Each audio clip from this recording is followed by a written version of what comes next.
मेरे भाई ने, बड़े भाई ने आपको बताया कि हम यहाँ पे बैठे हुए हैं 2.5 दिन की सैलरी और रिक्रूटमेंट रूल को लेके। हमारी 2 दिन की स्ट्राइक थी, आज उसका आखिरी दिन है। सरकार ने अभी तक हमारे बारे में कुछ नहीं सोचा है।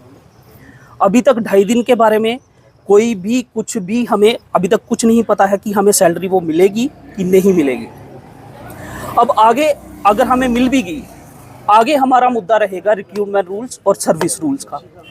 हो सकता है कल को हमें उस चीज़ के लिए भी स्ट्राइक पे जाना पड़े, और इस चीज़ के लिए हमने हर एक अपने सर्विस रूल के लिए हर एक दरवाज़ा खटखड़ाया है।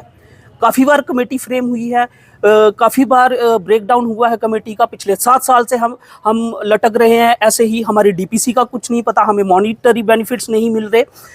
तो आपके माध्यम से मैं सरकार तक ये चीज़ पहुंचाना चाहता हूं कि होस्ट प्लीज़, ये हमारी रिक्वेस्ट है आपसे कि रिक्रूटमेंट रूल्स जो आपने 5 GMC बनाए थे पिछले 7 साल पहले, आपने गस्टेड स्टाफ का रिक्रूटमेंट रूल, सर्विस रूल्स आपने बना दिए। पैरामेडिक्स के साथ इतना भेदभाव क्यों? मैं आपके माध्यम से रिक्वेस्ट करना चाहूँगा, हमारे रिक्रूटमेंट रूल्स जल्दी से जल्दी फ्रेम हो, अदरवाइज हम लोग स्ट्राइक पे फिर बैठेंगे। डिप्टी सीएम साहब का जो मैं सुबह ही देख रहा था। मैं कहना चाहता हूँ डिप्टी सीएम साहब, एक बार हमारी हालत देखिए, एक बार हमारी तरफ देखिए। आप हमें बोल रहे हैं कि हम काम नहीं करते। कोविड जब आया था 2019 में, तब किसने काम किया था? दिन रात अपनी जान जोखिमों में डाल के हमारा स्टाफ यहाँ पे रहता था। यहाँ पे 24 घंटे हमने काम किया है। किसने किया था? अगर लोगों को पूछो, हमें नहीं पूछो, लोगों को पूछो। हेल्थ वर्कर्स थे मौके पे कि नहीं थे?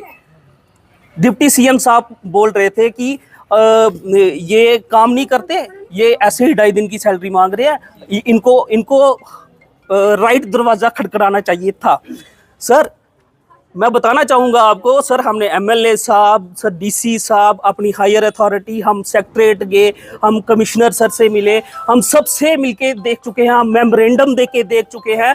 हेल्थ मिनिस्टर मैडम से तो अभी रिसेंट आप जिस दिन आए हुए थे मैम, 11-12 तारीख को यहाँ पे, उसी दिन उनसे बात हुई थी इस मुद्दे पे हमारी, लेकिन हमारी कोई सुन ही नहीं रहा। सर, हम कहाँ जाएं? हमें बताया जाए कि हम कहाँ जाएं। अगर ऐसे दिग्गज नेता हमारे बारे में ऐसा बोलेंगे तो हम कहाँ जाएंगे? आपने हमारी 2.5 दिन के बारे में नहीं सोचा, आपने हमारे रिक्रूटमेंट रूल्स के बारे में नहीं सोचा, आप उल्टा हमें बोल रहे हैं कि आप काम नहीं करते। ये बहुत गलत चीज़ है सर, बहुत दुख हुआ ये चीज़ सुन के।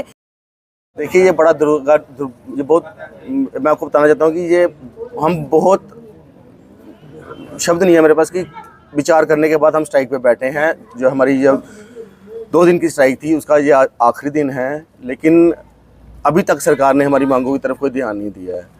2.5 दिन की सैलरी का मसला मैं आप मीडिया भाइयों को बड़ा पूछना चाहता हूँ, आपसे मतलब क्वेश्चन करना चाहता हूँ कि आप हमारे ऑफिस में ऊपर जाएँ, सिर्फ इतना पूछ लें कि किस ऑर्डर के तहत इन्होंने सैलरी बंद की है।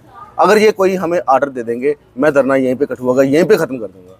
सर, कोई ऑर्डर नहीं है जिसमें लिखा हो कि सैलरी बंद कर दी जाएगी 2.5 दिन की, ठीक है। कन्फ्यूज़न इनको है, दिक्कत हमें हो रही है। फाइनेंस डिपार्टमेंट ने ऑर्डर निकाला था 2.5 दिन की सैलरी बंद करने का 4 कैटेगरी का, लेकिन यहाँ पे जिसका मन आ रहा है उसकी कैटेगरी बंद, उसकी सैलरी बंद की जा रही है। फाइनेंस डिपार्टमेंट का काम है लोगों को GP फंड देना, लोगों को कैश इन ड्यू देना, जो पोस्ट रिटायरमेंट हमारे एक मुलाजिम के हक होते हैं उनके ऊपर काम करना, उसके ऊपर ये सोई हुई है।